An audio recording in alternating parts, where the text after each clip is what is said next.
Hello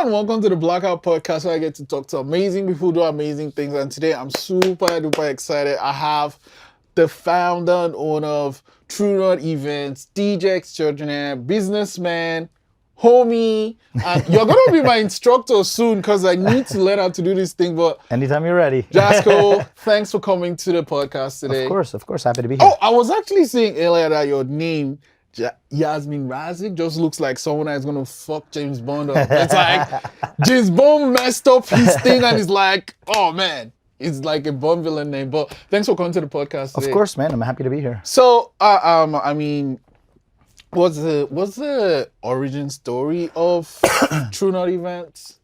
So True North, previously known as True North DJ Services, was a company that was established by and founded by a guy named Scott Rideout. The company was founded in 2013, and it remained kind of the top DJ service in the East Coast for years. In 2021, COVID? Yes, in the middle of COVID. Took the biggest risk. Right. But I'm happy I did.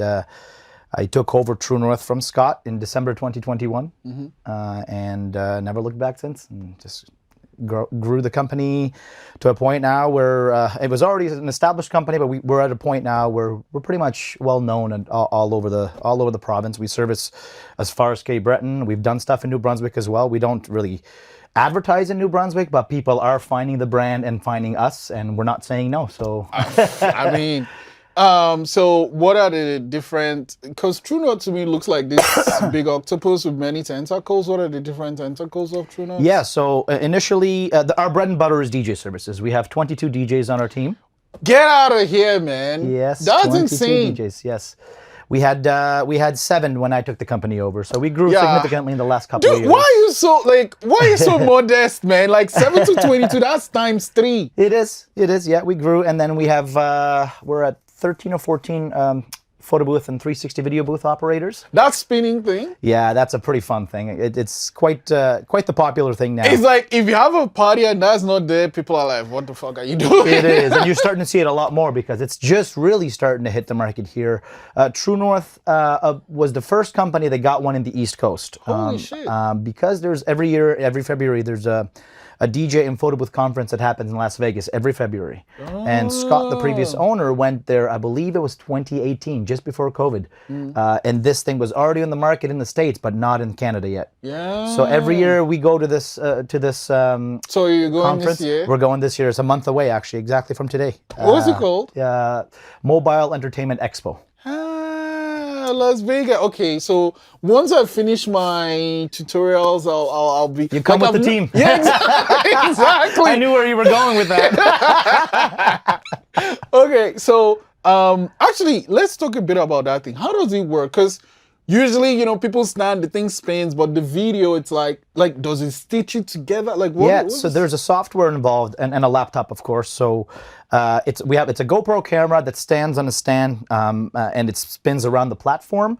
It takes a slow motion video of the guest that's on the platform, and it applies instant effects. So as soon as the guest steps off, they scan a QR code, and within 15 to 20 seconds, they get an on-the-spot edited slow-motion video with effects and music and any special overlays or logos or whatever it may be. If a company rents it, we can overlay it with a company logo or whatever it may be. They scan the QR code, and instantly to their phone, they get the edited version of the slow-motion video. That's sick. That is wow. That's why people love it. Because I'm like, yeah, once you, like, if you're at a party, you'll know someone is going to put it on their Instagram for sure.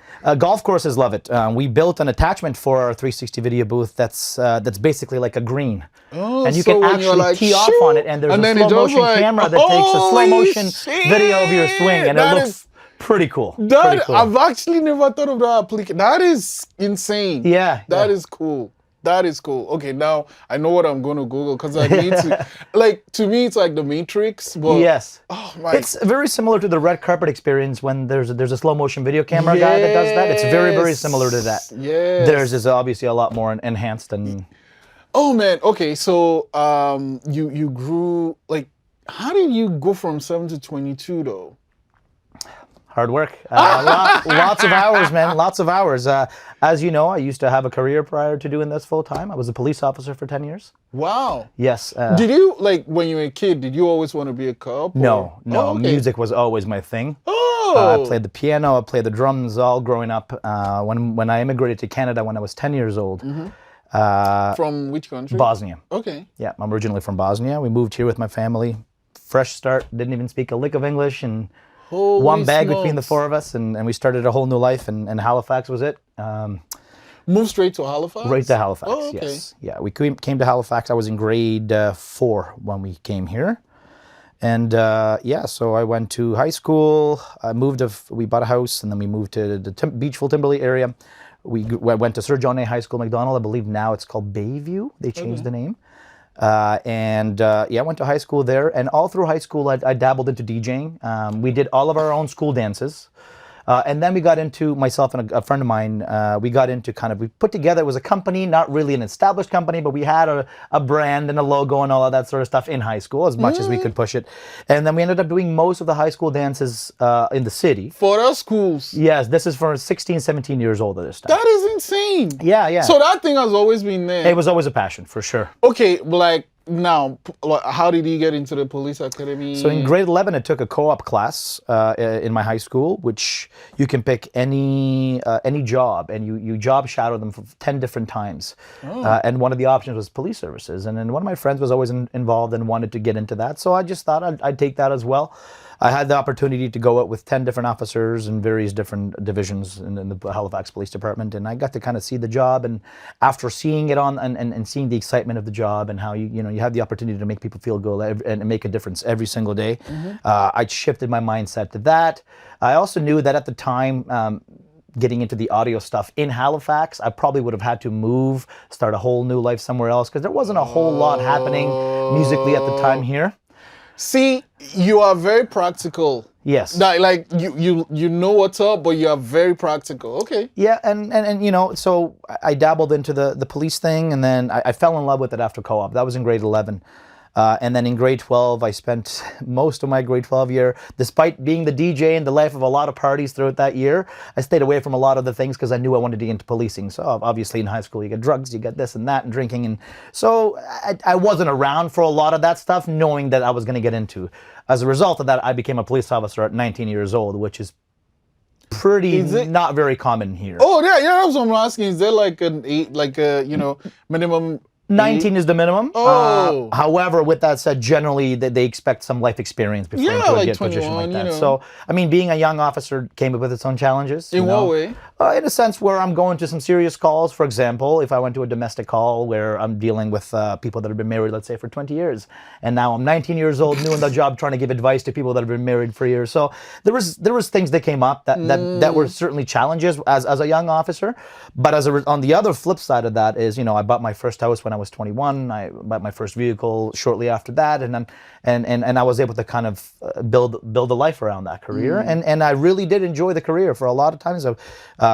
Given the stress factors, I was able to kind of get to know the community better and actually see the needs and what things people are really looking for and needing from a police service. So it was really good. I don't regret doing that by any means.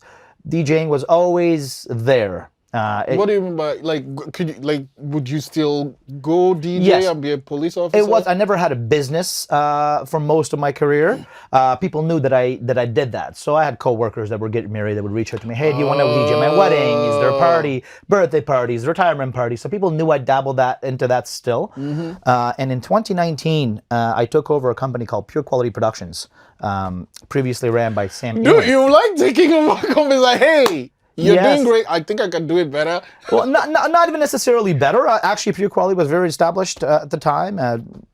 I believe it was 2 or 3 DJs at the time on that team, Oh. and but I could only push it so far because I had a full-time career. Right. You know, it got to the point where I'd be pulling over in the squad car answering brides, and I knew it was a matter of time where I got myself in trouble doing that. So I got to a point where I almost had to make a decision to go one way or the other because I was limited to what I can do as a side business, right? It was a fun side business. There was 3 of us, went out regularly, and we did stuff on my days off.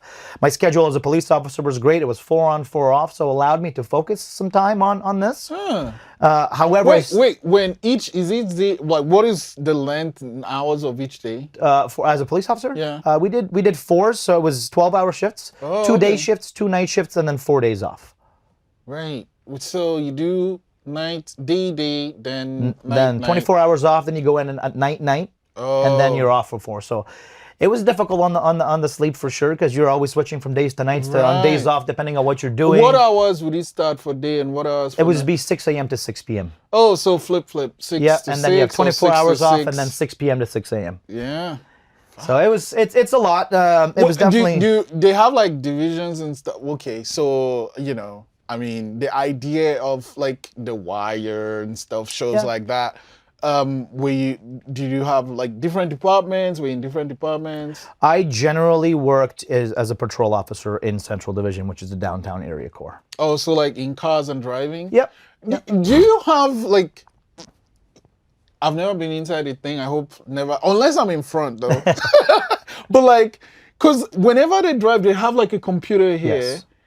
Like, so basically, you can't have a front seat person, right? Like, you can't have someone like a passenger in the thing because your computer is there.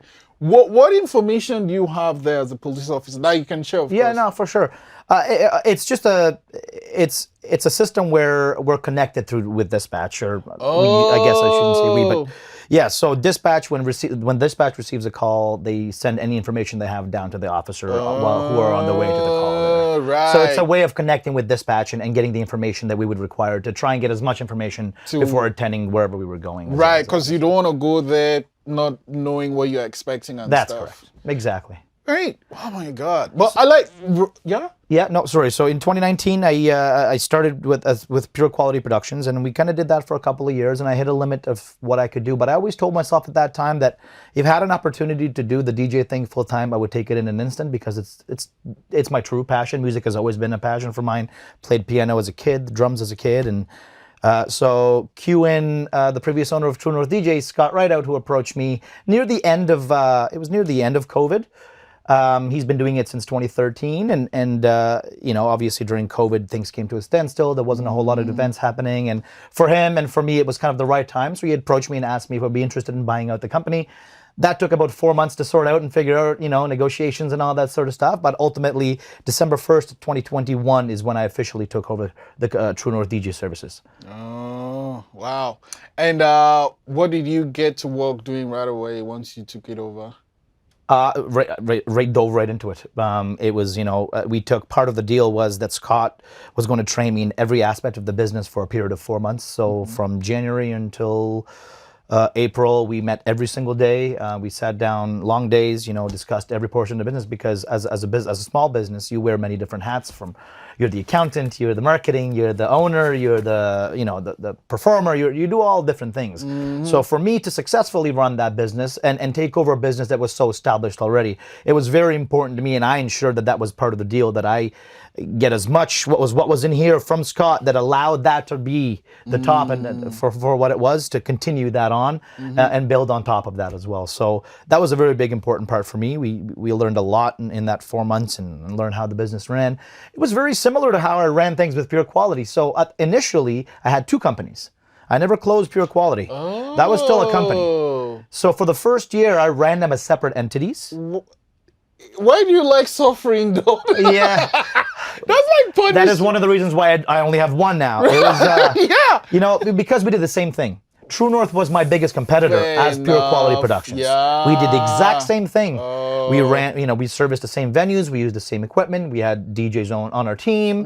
So it was the same thing, and it was becoming redundant after a while, that I have 2 websites, 2 sets of business cards, 2 sets of accountants, everything was 2 times, but ultimately doing the same thing. Yeah. But I didn't want to make any drastic changes in the first year, because I wanted to let them run. You are just so practical. Okay, I gotta ask, where did all the practical, like every time we talk, I'm like, yeah, it makes sense. It makes sense. Where did all the practicality come from? That's a good question, man. I try to think outside the box a lot of the times, and maybe because of my background and where I grew up, and seeing the level of things you can take and have access to here in Canada. Obviously, I grew up in Bosnia during the war and stuff like that, and coming from a war-torn country and then moving to a country where pretty much the sky's the limit. And I know people say that all the time, sky's the limit, you can do what you want, and that is 100% true from what my experience anyway here and living in Canada, coming in as an immigrant, not having access to anything and building our life from scratch. There's very little that can stop you from doing what you want to do. Ultimately, it just comes down to you putting the time and effort into doing it. So anything I focus on, I focus 100% on it, and until I get something that I'm happy with as a result. So that's probably where it comes from. Yeah. Ultimately. So running the two companies was definitely a challenge because I'm getting inquiries from the same clients on both sides. Hello. Which is not a bad thing. Right. And then so I had to be Jasko on one and I was Jasmin in the other so people didn't get confused. But ultimately it did get confusing, and ultimately we booked a client, whether it was on this side and this side, because between the two, we were number one and number two in the entire province for what we did. So we got the client anyway, but it was just becoming redundant. And so, we made the decision at the end of the first year of me owning it, end of 2022, that we were going to cut ties as Pure Quality Productions and just focus on True North DJ services, and that was going to be the kind of like the main system. I dabbled with the idea of maybe running Pure Quality as a corporate thing and having weddings with True North, but then again it came down to practicality, and it was time to kind of seize one, and we closed up shop as Pure Quality and amalgamated into one company and continued on as True North services, DJ services. And then we ran it for 1 year as True North DJs, and that was great. We grew our team from 7 to 22 DJs. I initiated a tier system. So before it was, you book this package, this is what you get, and these are your DJ options and whatnot. For us, I knew there was different levels of DJs, right? There's different levels of experience. And so I started a tier system where we have now 4 different tiers of DJs, which on the website, they're differentiated by years of experience. Right. However, when I'm placing DJs in these tiers, it's a little bit more than just years of experience. Because someone might overwork someone that has been doing it for long or learning different skills. To give you a huge example, I'd say 70% of our business is weddings.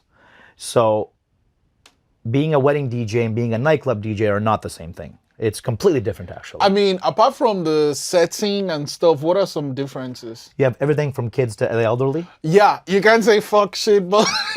Right, and you have to have the clean versions. You might have to do a school dance. You might have to, you have to be adaptable. Yeah. You got to be able to kind of be open format at a point where maybe at first you're going to play some stuff for the kids, and then maybe you want to play some 60s and 70s for the elderly before they leave for the big party to start. And generally there's a science to DJ in a wedding, and often it happens similarly. Usually the kids are gone by 9 o'clock, and then the grandparents are gone by 10 o'clock, and then people can get a little crazy after 10 o'clock and the party really starts. So you have to understand that and how that works. And if you're not able to adapt and you're strictly a club DJ, you're strictly hip hop or strict this, that's great. And there could be a potential for you to get some gigs as that. But DJs that aren't able to be open format are limiting themselves to what they can do kind of on a bigger scale. Wedding is seasonal though, right? It was. It was? It used to be. It's not as much seasonal now. I would say it used to be a June to September gig for the most part. That expanded from both sides. Now it's a May to December. Holy shit. Gig. And then you have your holiday and corporate events that take place anywhere from October to December as well. So I would say from end of April until December, it's slam on. You're going heavy. Okay, so I'm a DJ, I've been DJing for 50, whatever years. I'm in Halifax. I don't really know the lay of the land. I reach out to you. How do I get the hookup? And this is hypothetical we're speaking. Yeah.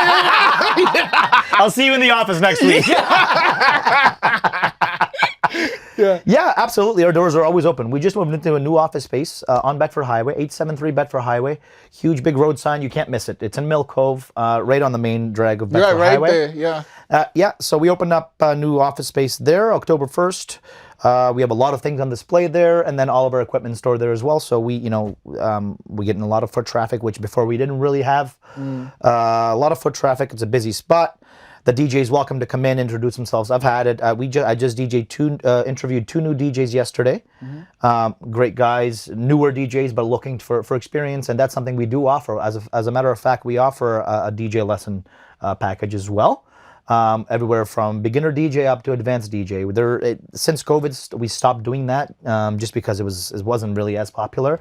We're just finalizing some ways to reintroduce that back as one of our services. Please, I know we talked about it. I need to do this because, like, I gotta say, like, I know good music. I'm never gonna lie. Like, if I tell you to listen to a song, it doesn't even matter what, like, whether you listen to hip hop or what, like, whatever you listen to, unless you just like, this is the only type of genre I listen to, and I can find a song in that genre and tell you to listen. It's like, so my music quality is there. Yes. So, but that's like, 50% of it right there. I don't know what I'm doing. Like, so what my favorite DJs in the entire world, I'm sure it's for a lot of people, is Daft Punk. Yes, of course. And when I saw this now, I was like, wait, this is kind of like those things where they put the thing, like this is faster, stronger, higher, that, I'm like, this is like a freaking lab you walking around with. This I would consult. So this is a Pioneer DJ, a DDJ SX2. So I would put this in the intermediate level of controllers. Shit. There's smaller versions of this, like an SB3. Generally, most beginner DJs would start on an SB3. It's a smaller miniature version of this. I don't want to do SB3. Okay. So, like, walk me through what these things do. There's so many knobs. There's a chicken thing. Yes, the wheel. Yeah. Yeah. So ultimately, this is a 4-channel mixer. So this allows me to play 4 different songs at the same time. Huh. Yes. Each line here is played. So you got channel 1, channel 2, channel 3, and channel 4. But where would I be playing it from, though? Laptop. Laptop, or you could have external sources of music that are coming through right through here. So in the back are all different ways that you can connect the controller to. So generally, wait, do I need full laptops, or I don't? No. So softwares like Serato, for example, or Recordbox, or any of those virtual DJs, another one. They're all DJ softwares. So when you download the software to your laptop and connect it to the controller, everything you're doing physically is doing it in the software. Oh. So you would have 4 channels in the software, so you can load one song in channel 1, one song. So you're just literally dragging it from the laptop into the, because in the software you would have all your crates and all your music, like 50s, 60s, 70s, club music, Afrobeats. Here's the thing, though. This is the thing that kind of throws me off. Everyone is using Spotify or Apple Music these days. But for this thing, do I need like the actual file of the song? Yes. Oh. Yes. And where do you now get actual files? Because like you can't download from Spotify, I don't think. No, you cannot. And there's many different DJ pools, we call them. We use BPM Supreme. That's one of them. There's many out there that so it's like it's a subscription based. You sign up for a subscription, generally anywhere between $10 and $30 a month, depending on who they are. Then, but like, what do I get? How do I, because like, okay, with Spotify, I can get almost everything, right? Yes. BPM Supreme, like, if I'm like, I want this, do you search by artist, do you search by genre, or how does it work? You can search however you want. It breaks it down in every way. There's genres, decades, artists, you name it. And you can search your own song name if you just know a partial name. That's the best way to do it. It's the best and the most legal way to download music as well. Obviously, there's DJs and people out there to download music illegally, and that's not something as a business that we really try to push. But when you subscribe, do you now, like, when I get the subscription, I subscribe to Beep, whatever. That's correct. When I download the song, is it now living on my hard drive? You have the right to play it because you're paying a subscription, and that company that you're paying subscription to pays their royalties. Gotcha. So you're not bypassing a royalty. Right. It's an established company that allows you to subscribe with them, and as an exchange, a portion of the money that you pay goes to the royalties. So basically, my subscription gives me a license to get the song on my drive to play it on my thing. Yes, and generally you're going to get much better versions of the song. You're getting like, it's either a FLAC file or a really high quality file. Wait, what? Like, so I thought Wave is the thing. So FLAC FLAC. I keep hearing FLAC. It's another audio type, like an MP3 Yeah, for yeah, example, yeah. is It's an like audio a type. huge. It's But they're huge files though. they're big files. They're big files. So you definitely have to have a laptop that can handle that. Yeah. And with the software, it's changing with times and generally a lot of people and last year, from what I've heard, had to upgrade their laptops because the software that's coming out is so heavy and so in depth. The software that itself you need is processing like, power to run that. Yeah, you don't want your friggin' fan to. It happens. I mean, it's happened to the best of us. You know, you go on and all of a sudden, your laptop dies. It's the worst thing. So for us as a company, you need to have backups for that. You got to figure out what's going on. This guy, man, this guy, dude. Okay. So I'm like, channel 1, I'm playing, I don't know, DMX. Channel 2, I'm playing, whatever, 4 channels. How am I gonna get it 4 songs though? Like, that's where the experience comes in. Oh. So being able to, because now there's software out there that's included in the DJ software where you can take the drums from a song, you could take the lyrics from another song, you could take the bass line from a third song, and blend them all together. That is wild. You just need to know, first of all, the experience of knowledge of the songs that you're playing and what happens at each part of the song. So it's like I'm like right. Generally most songs are created the same way where you got an intro, you got a verse, you got a chorus. Start this school, man. Yeah. Start this school. I want to learn this shit. Like, you know what? I think so things that I never liked school. Like, I mean, I'll pass whatever, but when I love learning, I love learning, and then when I love something, I'm gonna I'm obsessive when I want to learn it, right? Yeah. So when I was learning how to do film, to me, film is writing. Yes. So when I was reading, my writing is a little bit better now, just because of how much I immerse myself. So you start this school, I'm signing up day 1. You're more than welcome to, and we're going to push it out as soon as we start. Yeah. I have a backlist of probably 12 to 15 people ready to go already. He's 16 now. He's 16 because anyway. So we load it up, and then you do all that. And then stuff. you do things. So all of these different knobs. So each one's you have channel 1, channel 2, channel 3, and channel 4. Mm-hmm. All of these knobs are like the high end of the Is that when they do the? Yes, the filter here would be the effect. So you have high pass filter. The low pass goes low, high pass goes high. And then you have high, mids, and lows. So every song's got a high, mid, and a low. Yeah. So when you're blending music, it's very important that you don't have 2 lows cranked at the same time. And the reason being is the lows are the overpowerful thumpy parts. So when you have multiple low thump happening, it's really difficult on the ear. It doesn't, even if you don't know what you're doing, you know that it doesn't sound right. There's too much happening. So you generally, before you blend from channel 1 to A, you would lower the lows on one, increase it on this one, and move up the ladder doing the same thing. And then as you're blending it, this one goes down, this one goes up. And then it's a smooth blend. And again, it comes with experience when you're doing it.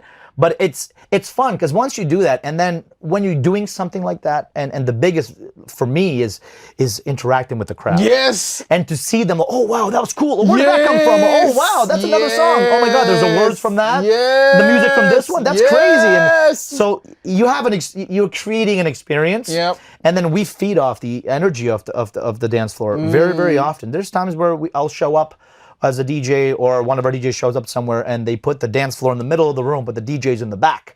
and we try to explain to the client that that's not preferable because the DJ works off the energy of the people on the dance floor. Mm-hmm. If you can't connect as the DJ, sure, I can play my music and I can blend from the corner, but part of that is the show and being able to experience you're the person doing the music. Because often if you're on a dance floor and you can't see a DJ, you're like, well, where is this music coming from? Is it coming from the room or whatever?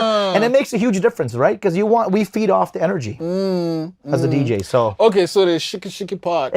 How does it work though? Because obviously it's not turntables here. Yes. So it's the same thing. So this basically emulates a turntable, right?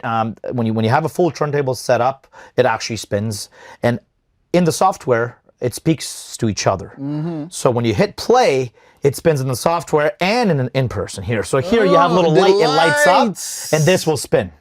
So you know what part you are. This thing here is a needle. This is the start of the song, the end of the song. So you can literally do this with your finger, and you're halfway through the song. Right, and each one does the same thing. So this one is a high for this song. This is the high for this song. But there's this big one in the middle. Is that for So everything? this is the master level, correct. So if I turn this down, it turns them all down. Oh. Yeah, exactly. This thing here is when you're spinning this in the software, you're going down the list of the songs.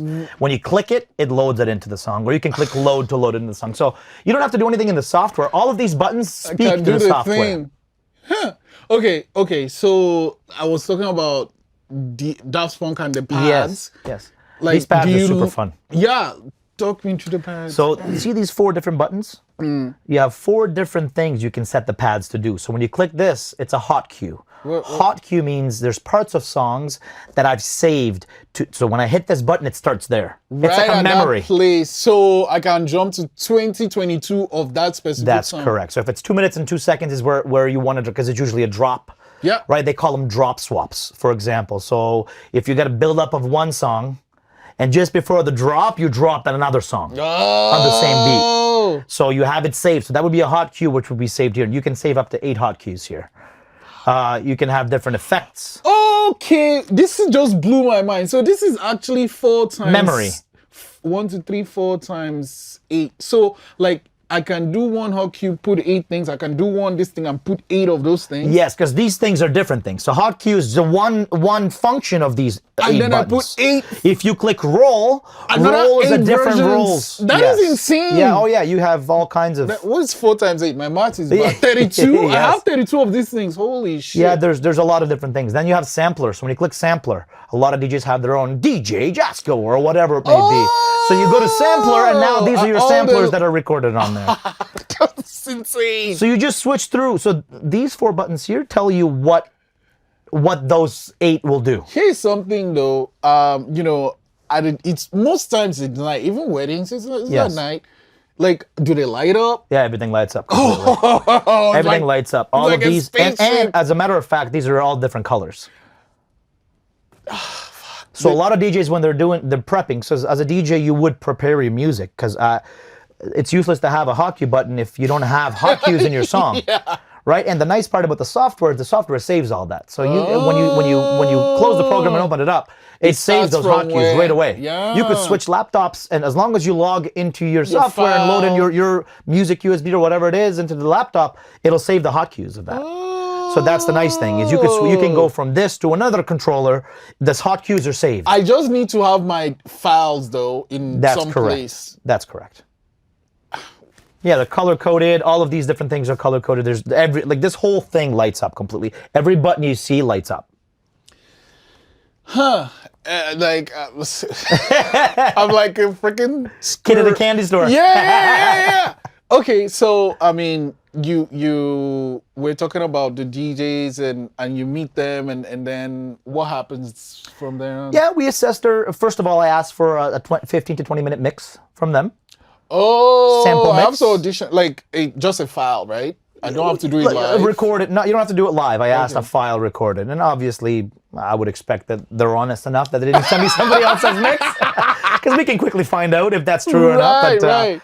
But yeah, no, I asked for a 15 to 20 mix. So we arranged for a time for them to come in for an interview, and I asked for the mix to be sent to me at least 48 hours before that. So you have the ability to listen through and see what the strengths and weaknesses are from a DJ's perspective. And then we can discuss that at the meeting versus him giving it to me at the meeting and I haven't heard it yet. Yeah. You just look up ahead of how it goes. Similar to you when you're discussing stuff with your clients, and you gotta you prep, right? Yep, you gotta and then they come in for an interview and we just discuss about their experience, what they've done, what they haven't done, what the strengths and weaknesses are as a DJ, what they're comfortable doing, and what ultimately what are they trying to get out of joining our team. Right. Before I give them a whole spiel on what we do as a team, I want to see what they know and how much and what they're looking to get out of it. You know what? A question just jumped into mind. I'm a DJ. I come through. I'm thinking I'm the bee's knees, and Yes. you listen to me and you're like a tier 2 or a tier 3, and I'm thinking, wait, I should be in a tier 2. Have you ever had a situation? I've had that happen. Yes. How do you handle something like that? So ultimately, It's up to the executives in my office. It's not just me that makes a decision. There's three of us in the office. Okay. So when we're placing people in tiers, we sit down and we discuss it as a team, and not just myself. It's never just one person. Oh. What it is it's the tiers are not just years of experience. It's relative to what we do as the business. Right. So where 70% of my business is weddings, it is where do you fit in DJ with True what we North? do. Yeah. It's not a level of like how many years you've Yes. it's where you fit in what we do. in our Because place. I've had, for example, DJs come to me and say, I've had 20 years of experience in a nightclub setting, but they've never done a wedding before. Yeah. 70% of my business is weddings. So where do I place that person? Right? Because ultimately they're going to get booked for majority weddings. Yep. So their experience level is actually not 20 years for what we do for the most part. It's probably down in tier 1 or 2, and I've had that happen. And ultimately that's where they need to get placed until that experience raises. Now, am I a person that says, because the way it's differentiated is 1 to 5, 6 to 10, 11 to 15, and 16 plus. That's the 4 tiers. So am I going to tell you that you have to put in 4 years, 5 years as a tier 1 to get to tier 2? No. I've last year I promoted a tier 1 to tier 2 after just 1 year. Holy shit. Because they generated 10 5-star reviews, and I'm getting all of this feedback This from the events that person they're is doing the- it. So who am I to not excel that person? Because that's all the feedback I need. So my work speaks for me. It does 1,000%. So if you're telling me that you can adapt and do this 100%, I always tell my guys and gals that my door is always open.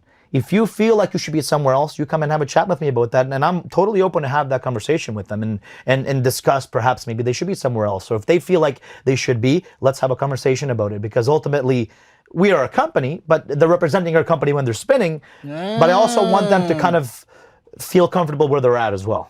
So we have that conversation, and when I explain to them that it's not just like a nightclub DJs, and that's great, and we have lots of nightclub events that we're a part of. I have guys spinning regularly downtown and stuff, and there's a time and a place for that. But when 70+% of your business is corporate and weddings, that's where you're going to be most of the time. So if you don't have that experience, it's great that you have this experience, but how usable is it in what we do as a business? I mean, I think if I'm a DJ, I'm just speaking for myself, and I have one experience and I'm like, this is my home now. Yes. It's like a relationship, man. My ex-girlfriend liked when I held her hand. My new girlfriend likes or hates it, right? Yeah. I have to adapt. Yes. So you can't come in and be like, yeah, I've done this for 20 years. Yes. Yep. This is what we do now, and it's like you gotta adapt. Yep. So If that's what you want, ultimately it's your choice anyway. So we're not forcing anything on you. Ultimately, you have a choice. that's why I said I'm speaking for myself. Exactly. I'm like, it's working, and I can. Yes. Anyway, I'm speaking for myself. Ultimately we're getting paid to have fun and throw a party. I tell people all the time, we throw parties for a living. That's I mean, and I think one thing I love about music, and that's why I'm so envious of musicians, Yes. it's like you're literally giving everybody a reason to be happy. Like that's like therapy. Like for however long your set is. yes. I don't think about that person that did this thing. I'm not, like, my mind is not there. I'm Yes. in this place. I'm having a beautiful time. And I have the power to do that. Do you know how powerful that is? It's very powerful. And honestly, you see it more in weddings than you do in a nightclub. Yeah. Because you're a part of such very important high stress points of somebody's life. When you're playing the bride entrance song for the ceremony, you get one chance at that. You can't mess that Right? up. It's not something. So that's why we hold that to a high standard, because you mess up a bride entrance song, you're never going to hear the end of that. Right? But on the other hand, when you're doing that and you feel it, Yes. right? Everybody stands up. Yes. You hit play. Yes. And the music plays through your speakers and everybody's listening. The bride comes out and you're part of that experience. I mean, It gives you chills sometimes, for sure. And it fuck really yeah. does. Yeah. Fuck yeah. You get to do that. You get to do that. Come on, man. Regularly. Come on, man. And on the other side of that is, as soon as that's done, you go to the party. Right. And the lights come on, you flick one button, all the lights come on, and you're the party, right? And Talking about lights coming on, we talked about the 360 spinning. We're talking about earlier, you told me you have indoor fireworks. Like, Yeah. it blew my freaking mind. Talk to me about this tech. yeah, they're indoor spark machines. There's different levels you can set them at for height. They're basically like a small box of this size. And yeah, so they're indoor cold spark machines. So technically, you could even put your hand over it. It's not going to burn your hand. I still don't recommend It anybody doesn't do set that. off the thing, the thing. It doesn't set off fire alarms. Now, because it uses a gas to shoot it out, a little bit of smoke creates it. So Right, depending on how sensitive rooms are, we play at most of the venues regularly, so we So know you have what a venues have high a big ceiling, which yeah. ones don't, and the ones that have a shorter ceiling, we make sure before they go they're set to a shorter length or height level. So there's ways around it, but ultimately, yeah, they're made for indoor. We use them outdoors as well. Nothing says you can't, but obviously when you're speaking to venues and other and clients, when you have to properly explain what these are, because as from a venue's perspective, You're gonna set a shit on fire. can I throw fireworks up in here? That's an immediate no before you even explain. So I'm like, they are indoor rated spark machines. Yeah. You know, they're meant for indoors. They don't set off fire alarms. They don't. They're cold. Like there's no heat. Okay. Right? So, Mr. Practical Man, what's next for True North? Yeah, so we're always thinking outside the box, and we service a lot of clientele. Last year, we just did over 500 weddings. Fuck me. Yeah. Yeah, it was a very busy year. We were doing anywhere between 15 to 20 every Saturday. That is wild. So, like, you're 22 now. That means, one thing I was thinking, another thing is like, there's 22. If you, I go to the school and I become 28 or Yes. 32. Sure. When am I going to play, right? But if you're doing 500, come on. Yeah. There's a lot of work, and that's as a result. First of all, huge thanks to the previous owner who's established a name. That's a big part of it, and I've taken that and I've continued that partnership. My job as the president and the owner now is I build relationships with various channels that are going to assist our business. So, for example, I'm strengthening venues. What's the first stop for a bride and groom? Where they're going to get married. Oh, right. How much power does a venue have? A ton. What are the bride and grooms asking the venue when they're there? Yeah. Who do you recommend for this? Who do you recommend that? Right. That's a lot of power. So I put a lot of my focus in building our partnerships with the venues, network with them, figure out ways how we can make things easier on them. For example, we're at most of the hotels and most of the venues every single week from May until October for weddings. So for them to not have to worry about telling the person, well, you got to set up here, your stuff is here. We know that because I have pictures. I know where every plug is in all the rooms. I know where the DJs are going. Everything's preset. I understand where the table is going to be, how to set up, where to go. So we work with them to make a really smooth transition. We contact them ahead of time. What's a good time for our DJ to come in and set up, load in the equipment? Do you want us to load in through the back and the front? All of these little things that takes away the headache from the venues is to build those partnership with them. Right. So you ask us where we're going next. DJs has been bread and butter. At the end of last year, we rebranded to True North Event Services. So that's our official business name now, public-facing name. And the reason for that is I've had so many photographers and videographers reach out to me asking if we would ever expand into that. And I, I've listened and I've heard and we've made the changes as a result. So we now have photographers on the team. We have videographers on the team. We're pushing into live streaming. That's going to be we haven't really released that. So you're the first one to kind of hear this now. That's an exclusive on the Black Hat Podcast. We're pushing live streaming really heavy this year. And Nice. The reason being is there hasn't really been anything established or in place that's affordable to live stream your wedding ceremony. Because, there's family in friggin' Ontario or even in wherever in the world, and you can just... Every wedding's got family that's not able to make it. That's just a real reality.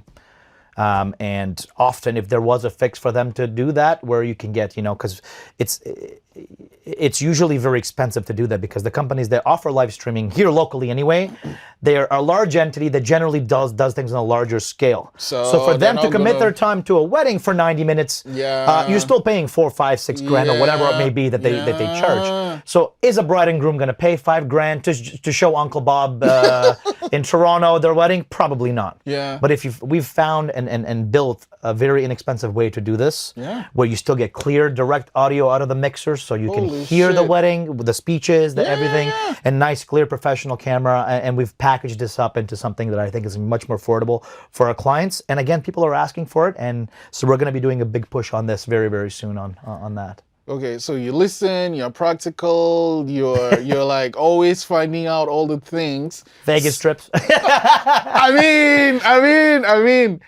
There's this question that I decided to ask everyone this year coming to the show. Sure. And it's basically, what is something that happened before you turned 17 that it's responsible for who, you are today? I started DJing in high school. That's the basic answer I can give you to where am I at right now, because it directly relates to where I'm at right now. I developed a passion as a 15, 16-year-old with DJing. I always had a passion for music, but DJing was new to me in high school, and I started dabbling into it.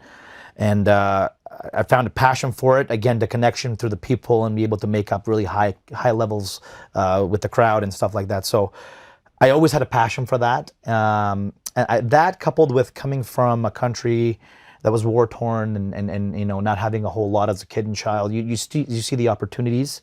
So coupling those two things together, you just feel so powerful and feel like there's really no limit. And there really isn't a limit. The limit is yourself.